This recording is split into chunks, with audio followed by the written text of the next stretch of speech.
والصلاة والسلام على رسول اللہ اما بعد اعوذ باللہ من الشیطان الرجیم بسم اللہ الرحمن الرحیم وقال اللہ تبارک و تعالی فی القرآن المجید والفرقان الحمید هو الذی بعث فی الامیین رسولا منہم یتلو علیہم آیاتہ وَيُزَكِّيهِمْ وَيُعَلِّمُهُمُ الْكِتَابَ وَالْحِكْمَةَ وَإِنْ كَانُوا مِنْ قَبْلُ لَفِي ضَلَالٍ مُبِينٍ۔ اللہ تبارک و تعالیٰ ارشاد فرماتے ہیں کہ اللہ تعالیٰ کی ذات وہ ہے جس نے اپنے رسول امیین میں بھیجا۔ رسول بھی امی ہے، امت بھی امی ہے، تو اللہ کے رسول نے ان کو اللہ تبارک و تعالیٰ کی آیات پڑھ پڑھ کے ان کو پاک کیا۔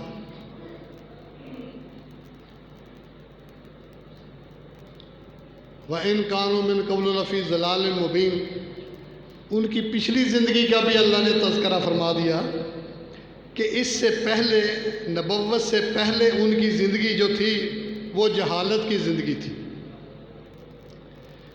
لیکن جب انہوں نے کلمہ پڑھ لیا، پیارے پیغمبر جناب محمد رسول اللہ کی اطاعت کر لی، تو پھر وہ پاک ہو گئے۔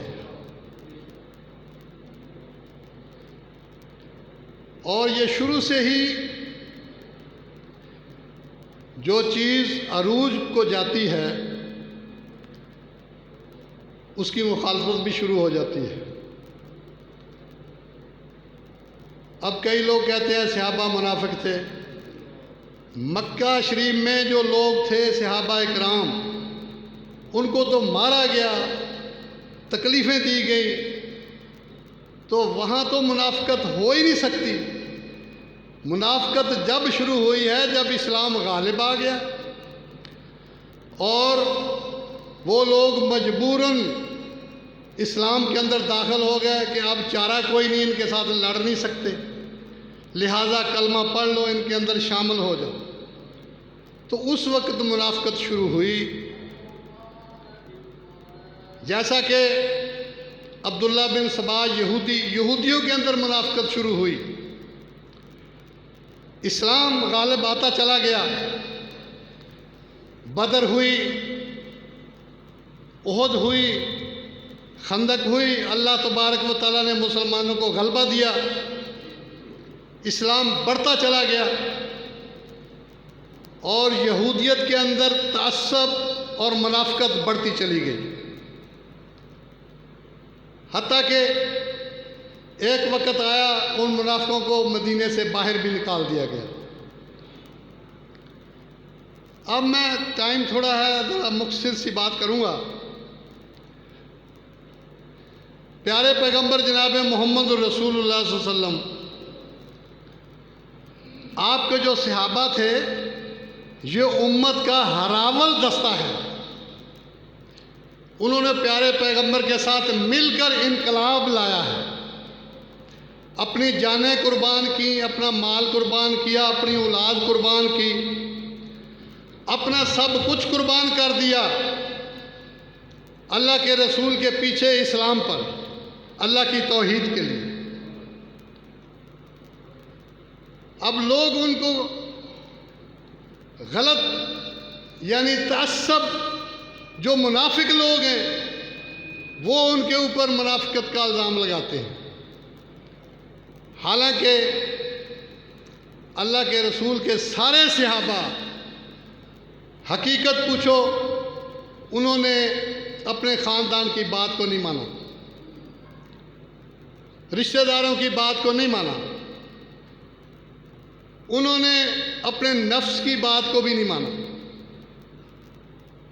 اللہ اور اس کے رسول کی تابع داری کی انہوں نے۔ اگر نفس نے کہا یہ کام کرنا ہے، یہ اللہ اور اس کے رسول کے خلاف ہے، انہوں نے اپنے نفس کی بات کو نہیں مانا۔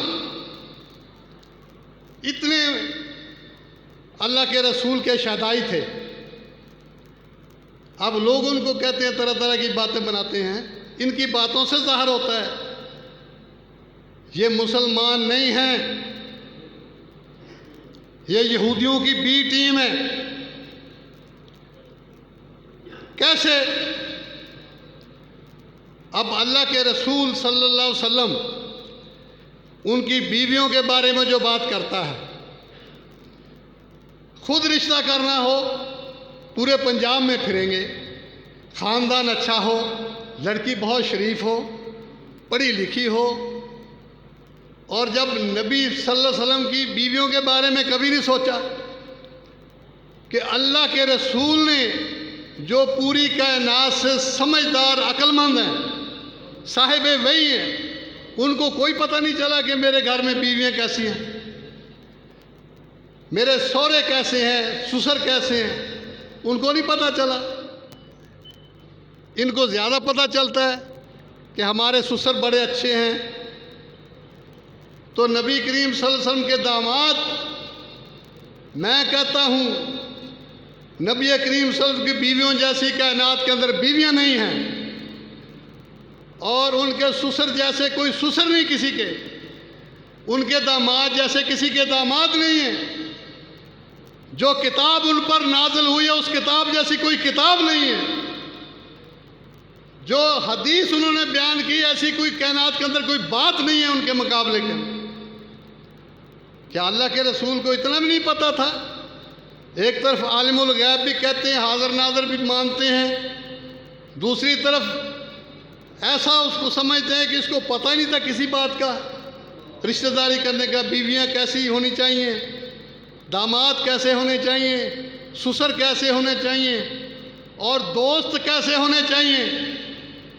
میں اپنی بات کرتا ہوں، میری بیوی بھی ٹھیک نہیں ہے، میرا سسر بھی نہیں ہے، شرابی ہے، میرا داماد بھی صحیح نہیں ہے، میرے دوست جن کے اندر میں مجلس کرتا ہوں وہ بھی صحیح نہیں ہے، میرے رشتہ دار بھی صحیح نہیں ہے، بتاؤ میں صحیح ہوں پھر؟ یہ ڈائریکٹ نبی کریم صلی اللہ علیہ وسلم کی مخالفت ہے، اور یہ یہودیوں نے پراپوگنڈا کیا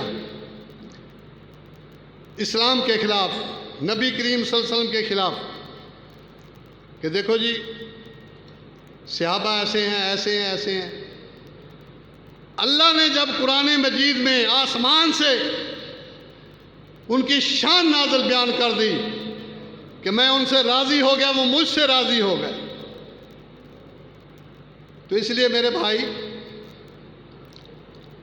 صحابہ کی شان، نبی پاک صلی اللہ علیہ وسلم کی جو جماعت ہے، جو جماعت نبی کریم صلی اللہ علیہ وسلم نے تیار کی ہے،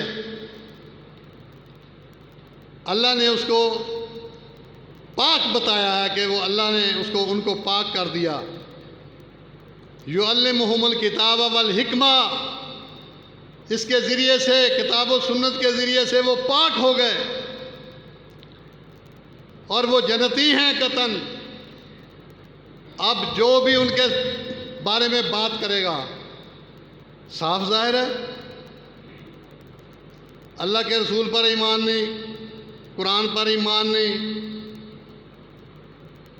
اور حدیث پر ایمان نہیں، قیامت پر ایمان نہیں اس کا۔ یہ سب بنائی ہوئی باتیں ہیں دلائل کے مقابلے میں۔ اب ہمارے لیے کیا ہے؟ ہمارے لیے یہ ہے کہ جو اللہ تعالیٰ نے احکامات ہمیں دیے ہیں، نماز ہے، روزہ ہے، حج ہے، زکوٰۃ ہے، جو اللہ کے رسول نے اللہ کے حکم سے ہمیں جو احکامات دیے ہیں، ان پر عمل کریں۔ اب جو معاملات فلاں ایسا ہوا، فلاں ایسا ہوا، فلاں ایسا ہوا، یہ تاریخ کی باتیں ہیں۔ تاریخ پتہ نہیں صحیح ہے، غلط ہے، لکھنے والے اس وقت کوئی موجود تھے وہاں؟ یہ تاریخ تو بعد میں لکھی گئی، تاریخ میں تو بہت کچھ تبدیلی ہوئی ہے۔ لوگوں نے تو احادیث کے اندر ملاوٹ کرنے کی کوشش کی ہے، وہ تو محدثین کی مہربانی، بڑی کوشش ہے کہ انہوں نے کہ اللہ کے رسول کے فرامین کو محفوظ کیا ہے، لوگوں نے تو قرآن مجید جو لا ریب کتاب ہے اس کے اندر بھی کوشش کی ہے. اب ایسے دشمن جو اسلام کے دشمن ہیں انہوں نے تو کوشش کرنی ہے. تو اس لیے ان کی باتوں پر بالکل نہیں جانا چاہیے. اللہ اور اس کے رسول کے احکامات کو ماننا چاہیے. ہمارے لیے یہی ہیں, انہی کے ذریعے سے ہم وہاں کامیاب ہوں گے. اللہ کے احکامات کو مان کر ہم کامیاب ہوں گے. اگر احکامات نہیں مانے تو پھر ناکام ہو جائیں گے. فیصلے کرنا, ان کا فیصلہ کرنا, یہ ہم کوئی فیصل ہیں؟ ہم جج ہیں ان کے فیصلے کریں؟ ہم کون ہوتے ہیں صحابہ اکرام کے فیصلے ہم کریں؟ ہماری کیا حیثیت ہے؟ ان کی کیا حیثیت ہے جو بکواسات کرتے ہیں ان کے بارے میں, اپنی عاقبت خراب کرتے ہیں اور کچھ نہیں. صحابہ جنتی ہیں. الحمدللہ ہم قرآن اور حدیث کے ماننے والے ہیں. اللہ تبارک و تعالی ہمیں اسی راستے پر کامیاب رکھے, قائم و دائم رکھے. اور یہ جو لوگ سازشی مذہب ہیں, مکے اور مدینے سے یہ مذہب نہیں چلے, یہ کوفہ سے چلے ہیں, اور کوفے والوں نے ہی سارے کام کیے ہیں. حضرت علی کو کوفے والوں نے شہید کیا, حضرت عثمان کو انہوں نے شہید کیا, حضرت امام حسن کو انہوں نے شہید کیا. سارے کام تو کوفے والوں نے کیے ہیں. تو اب جو بھی مذہب کوفے سے چلے گا ہمیں کوئی اعتبار نہیں اس کا. ہم تو قرآن اور حدیث جو کہ وہی ہے, ہم اس پر اپنا ایمان رکھتے ہیں. وآخر دعوانا ان الحمدللہ رب